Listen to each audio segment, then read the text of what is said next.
morning students. So today we are going to start another subject, that is chemistry.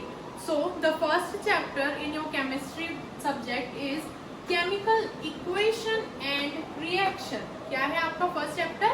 Chemical equation and reaction. So सबसे पहले क्या important होता है, जो subject के बारे, जो टॉपिक के बारे में हम पढ़ रहे हैं वो होता क्या है, that's more important to know about that topic. So सबसे पहले देखेंगे कि what actually chemical reaction is, उसके बाद हम आएंगे केमिकल इक्वेशन में. तो केमिकल रिएक्शन क्या होता है? किसी भी केमिकल्स का एक दूसरे के साथ इंटरेक्शन होकर नया कुछ सब्सटेंस फॉर्म करना, उनका रिएक्शन कराना साथ में, that is called as chemical reaction. So the definition is the process of interaction of chemicals to form new substances is called chemical reaction. ये क्लियर हो गया है ना? नाउ एक एग्जांपल देखते हैं. एग्जांपल क्या है? Hydrogen reacts with oxygen to form water. आप लोगों को पता है हाइड्रोजन ऑक्सीजन क्या है ना? तो क्या है? Hydrogen react with oxygen to form water. Hydrogen oxygen के साथ रिएक्ट करके क्या फॉर्म करता है? वाटर फॉर्म करता है. ठीक है, तो अब यहाँ पर एक और एग्जांपल देख सकते हो. Carbon reacts with oxygen, C, that is carbon reacts with O2 oxygen to form CO2, carbon dioxide. This is another example of chemical reaction. अच्छा, अब केमिकल रिएक्शन तक तो ठीक है. केमिकल इक्वेशन क्या होता है? इक्वेशंस तो सब पता है आप लोगों को, फिजिक्स में देखा होगा, आप लोगों ने मैथ्स में भी पढ़ा है, मैथ्स में तो है ही इक्वेशंस. सो इसमें क्या यूज है भाई इक्वेशन का? तो केमिकल इक्वेशन का यूज ये है, अगर हम केमिकल रिएक्शंस को इस फॉर्म में लिखने लग गए, किस फॉर्म में? ऐसा है ना, वर्ड्स में लिखेंगे, तो ये तो एक इसका ड्रॉबैक ये है कि ये बहुत लेंथी हो जाता है. दूसरा, उतना इंफॉर्मेशन हमको नहीं मिल पाता जितना एक केमिकल इक्वेशन के थ्रू मिलता है. तो इस लाइन को हम अगर मैथमेटिकल वे में रिप्रेजेंट करते हैं, so that is known as chemical equation. Chemical equation में क्या यूज होता है? किसी भी केमिकल्स का मैथमेटिकल फॉर्म और फॉर्मूला उनके, है ना, सिंबल्स के फॉर्म में अगर है तो वो होता है chemical equation. Okay, so here we see hydrogen that is H2 react with oxygen that is O2 forms H2O. water, carbon plus oxygen C plus O2 forms CO2, carbon dioxide. यहाँ पर हम लोगों को क्या पता चल रहा है? इसमें हम इसके कितने एटम्स है, कितने मॉलिक्यूल्स है, इसका एक इंफॉर्मेशन मिल रहा है. प्लस शॉर्ट एंड सिंपल हो गया, है ना. इसमें ये भी इंफॉर्मेशन हमको मिल सकती है कि जो केमिकल है वो किस स्टेट में है, गैसियस में है, लिक्विड में है, कि सॉलिड स्टेट में है, ये आगे हम देखेंगे. तो ये सारे इंफॉर्मेशन क्या होते हैं, इसमें ज्यादा हमको मिलता है, कम लिखेंगे. ओके, सो अब ये देख लेते हैं कि केमिकल इक्वेशंस को रिप्रेजेंट कैसे करते हैं, केमिकल इक्वेशन को लिखा कैसे जाता है. तो इसका एक फॉर्म है ये. ओके, तो यहाँ पर कैसा लिखा हुआ है? 2H2 plus O2. ये बैलेंस्ड इक्वेशन है. 2 कहाँ से आया अगर आप पूछेंगे तो ये क्या है? इक्वेशन जो है वो बैलेंस्ड है. इक्वेशन को कैसे बैलेंस करते हैं वो हम नेक्स्ट वीडियो में देखेंगे. तो first 2H2O plus O2 gives 2H2O. यहाँ पर क्या क्या सिंबल यूज हुए हैं? सबसे पहला है यहाँ पर प्लस का साइन है, यहाँ पर एरो का साइन है, इस टाइप से लिखा जाता है. अब कैसे इसको लिखेंगे? तो जिस भी केमिकल्स को हम आपस में रिएक्ट करने वाले हैं, है ना, जो दो केमिकल्स मिलेंगे वो हम लिखेंगे left side of the equation, left side में.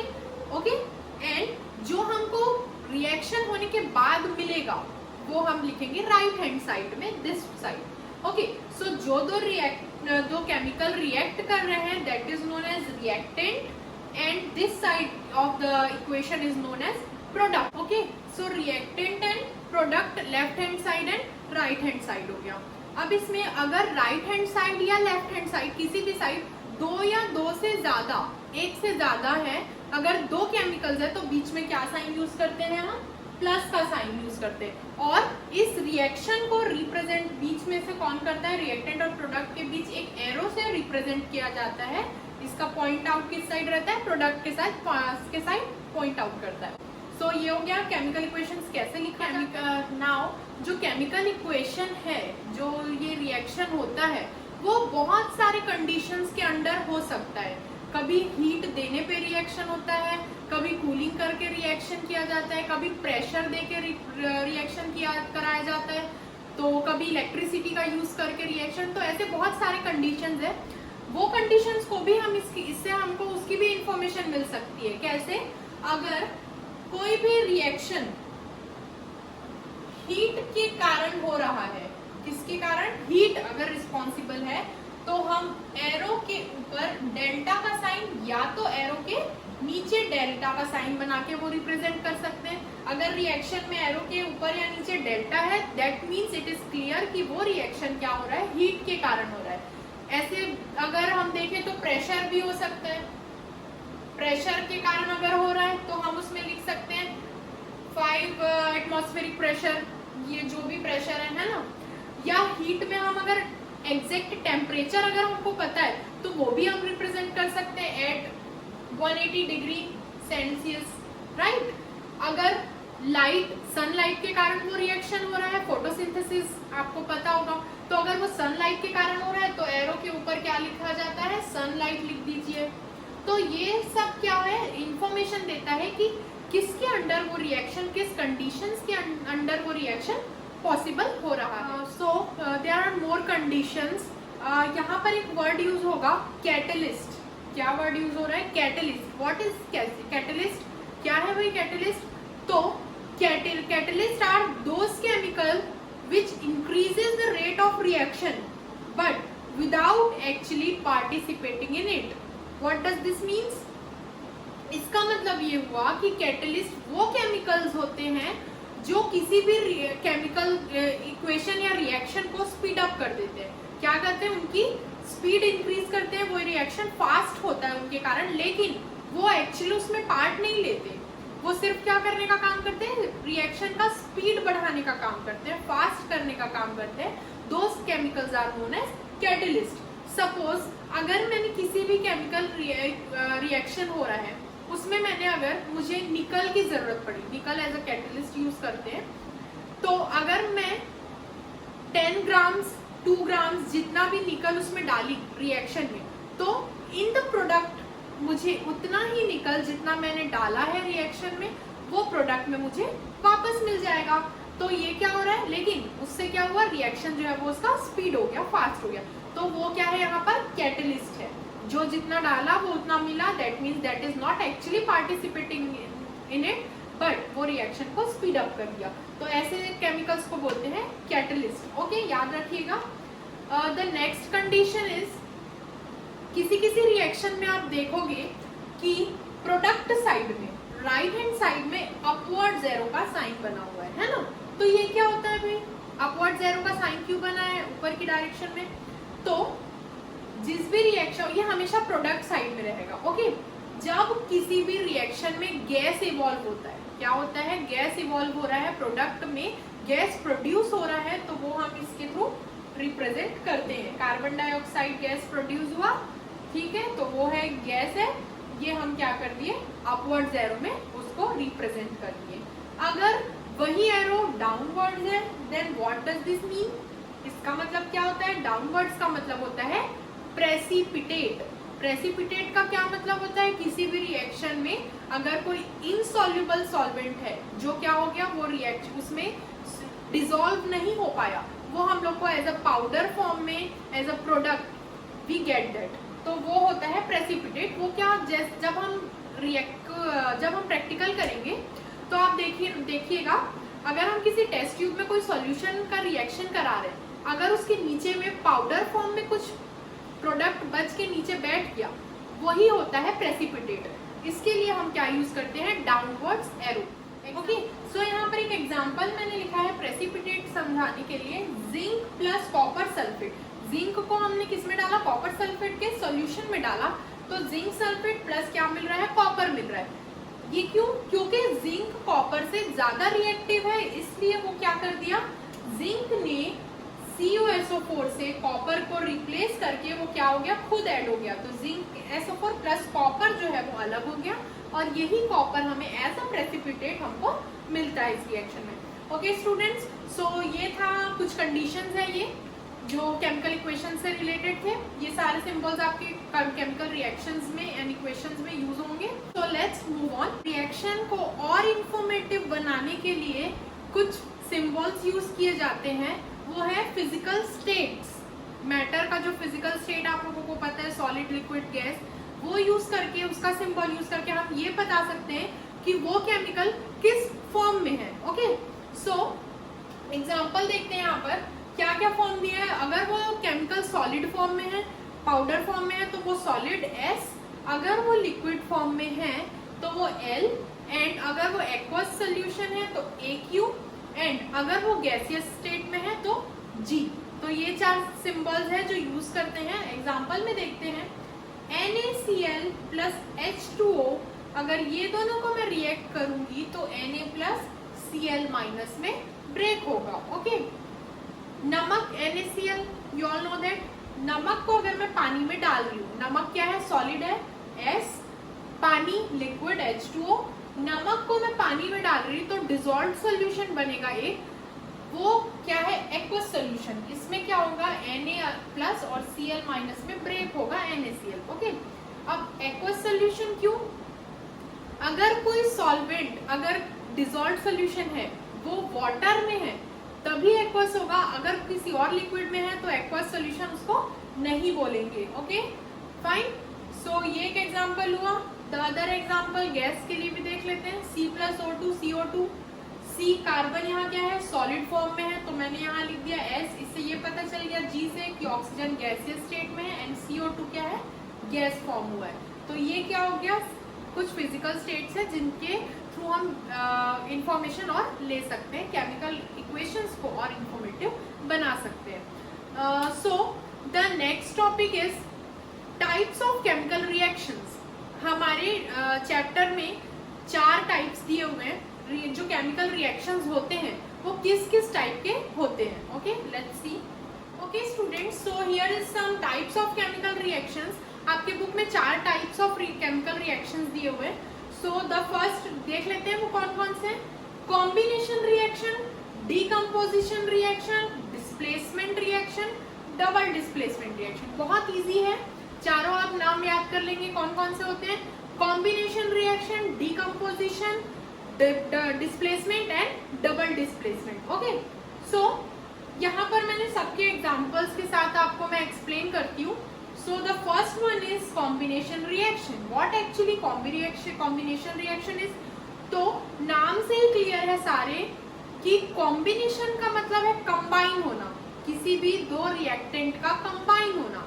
इसमें हमेशा क्या होगा, दो या दो से ज्यादा, 2 or more than 2 reactants will combine to form one single product। ठीक है, तो यहाँ 2 रिएक्टेंट या 2 से ज्यादा रिएक्टेंट कंबाइन हो रहे हैं, इसीलिए इसको क्या बोल रहे हैं, combination reaction. Example C+O2 CO2, C और O2, C और O2 कंबाइन होके क्या दे रहे हैं, CO2, CaO quicklime plus H2O gives CaOH3 plus heat evolve हो रहा है। Okay, next is decomposition reaction. Decomposition reaction का मतलब डिकम्पोज होना, टूटना।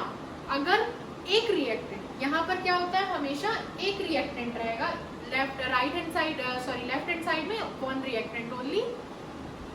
एक रिएक्टेंट 2 या 2 से ज्यादा प्रोडक्ट में ब्रेक होगा, डीकम्पोज होगा, इसलिए इसको क्या बोलते हैं, डीकम्पोजिशन रिएक्शन। CaCO3 क्या है, एक रिएक्टेंट है CaCO3, एक केमिकल जो क्या हो रहा है, CaO प्लस CO2 में क्या हो रहा है, ब्रेक हो रहा है। ओके, सेकेंड AgCl, AgCl क्या हो रहा है, Ag प्लस Cl2 में डीकम्पोज हो रहा है। तो ये एग्जांपल क्या हो गया, डीकम्पोजिशन रिएक्शन। याद रखना स्टूडेंट्स, कॉम्बिनेशन में हमेशा प्रोडक्ट साइड 1 सिंगल एलिमेंट रहेगा, केमिकल प्रोडक्ट मिलेगा।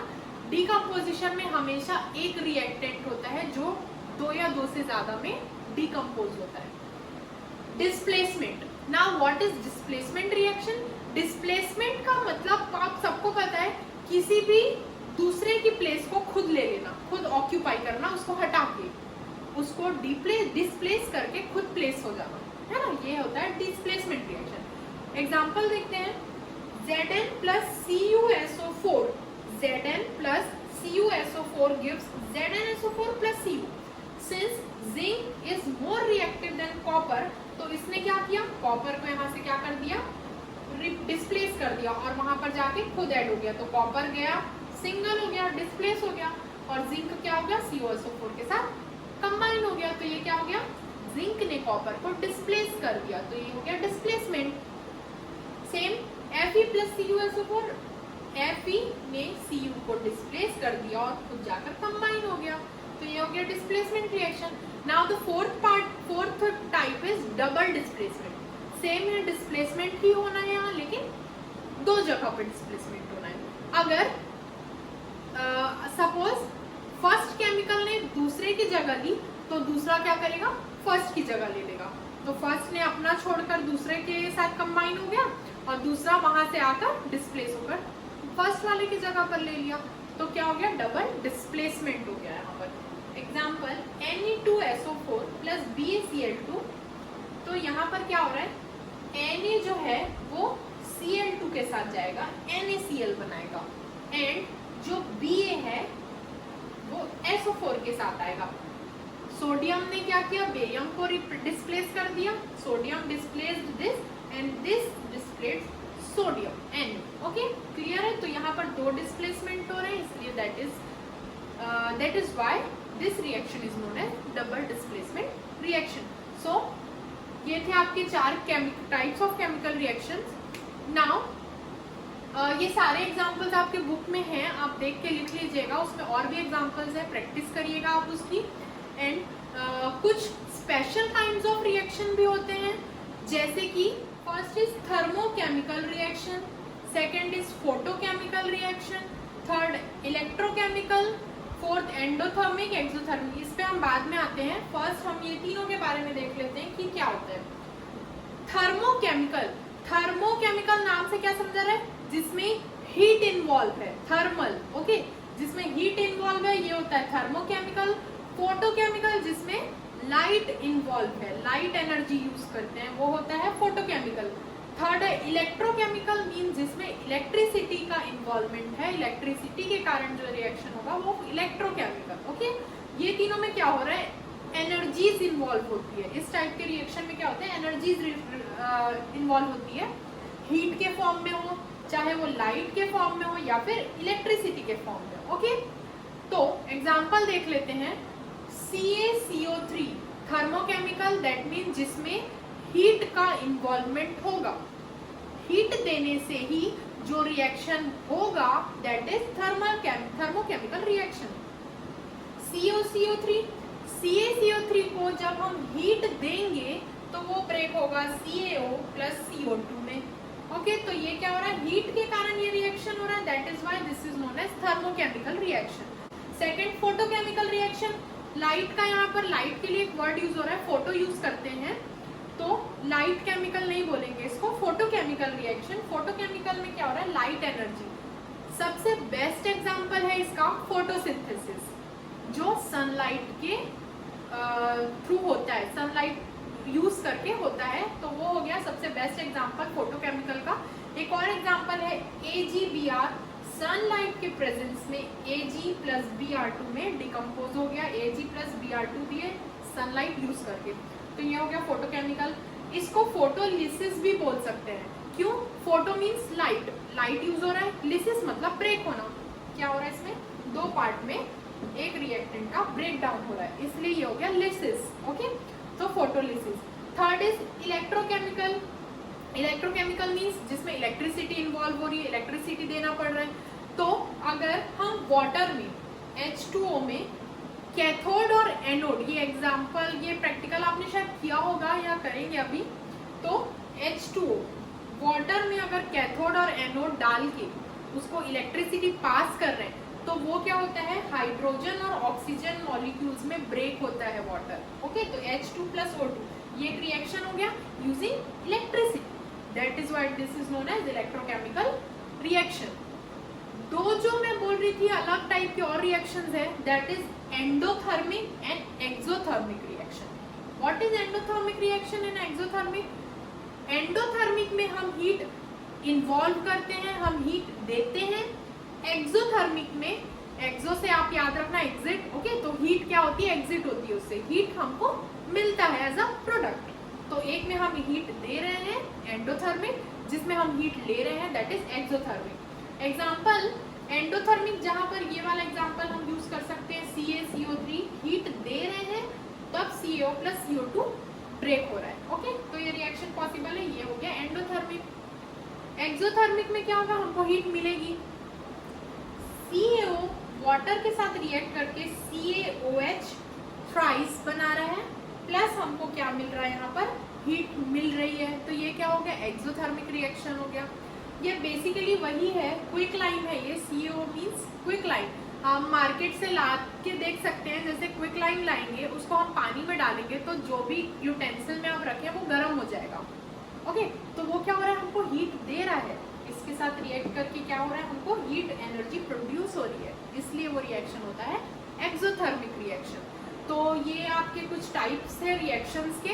तो नेक्स्ट क्लास में हम आगे का जो चैप्टर है वो देखेंगे, केमिकल इक्वेशन कैसे बैलेंस किया जाता है वो सीखेंगे. तो तब तक आप ये सारे जो रिएक्शंस और केमिकल इक्वेशंस है उसकी आप प्रैक्टिस करेंगे, सारे आपके बुक्स में मिल जाएगा आपको NCERT में. Okay, so thank you student.